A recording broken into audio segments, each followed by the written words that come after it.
Hello and welcome to my late summer garden tour. I appreciate from this intro it doesn't look like it's a late summer garden tour because I'm filming this intro at night time in the deepest depths of blustery autumn. But I filmed this garden tour a little while ago and I haven't edited it yet, and I also didn't film an intro for it, so hence why I'm doing it now before it just gets too late that it just falls into that abyss of footage that never makes it here. Just before we get going, I wanted to share a couple of things, particularly if you have never visited us here before at the Bluestone Villa. Firstly, I'm totally an amateur gardener. I have absolutely no idea what I'm doing. I am very much somebody that enjoys enjoying the garden, and James, my other half, is the one that really is more of like a proactive, green-fingered gardener. But I have just a small obsession with kind of English cottage gardens, and this year I decided to go on a bit of a journey and see if I could grow cut flowers from seed, and I've really been enjoying it, and it's something that I've become quite passionate about. I've been doing so much more gardening this year. I'm already really energized and really excited for next year as well, and I've been planting bulbs and God knows what else. So yeah, it's been something that's actually really paid off and something I've really enjoyed, and yeah, I'm looking forward to seeing how like my gardening skills and style kind of evolves, and also how our garden evolves. But I did want to just put that disclaimer out there that I have no idea what I'm doing. I'm very much learning on the job, and lots of things that you will see in this tour, you know, are not perfect, and you know, things aren't planted in the right places. It's very much trial and error.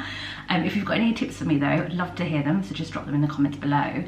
Secondly, we weren't starting from a blank space, so we have lived in this house for 5 years almost, and it's a Victorian house. So our house and garden have been here for quite some time, and therefore it was an established garden when we moved in, albeit very overgrown. And so we obviously had something to work with from the beginning. That being said, we have taken quite a bit out.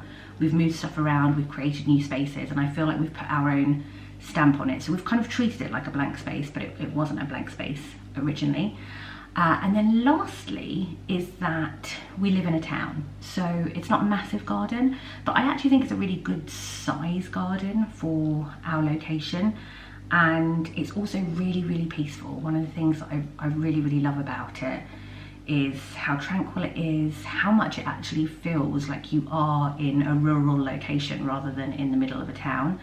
And that's something that not just we notice, like guests when they come here say the same. So we feel very lucky for that. And I think that, and also the fact that our garden kind of like wraps around our house, so almost like from every perspective of being in our house you can see our garden.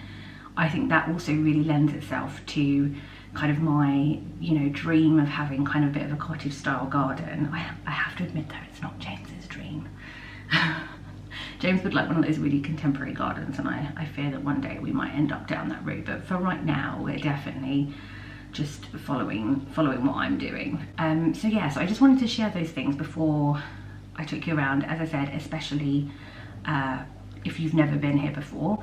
But I'm gonna leave that there, and I'm gonna, you know, go back to past me taking you around. I'm now gonna go and have my curry sat by the fire because our boiler's broken. Really not late summer here, but thank you so much for joining me, and yeah, here's our late summer garden tour.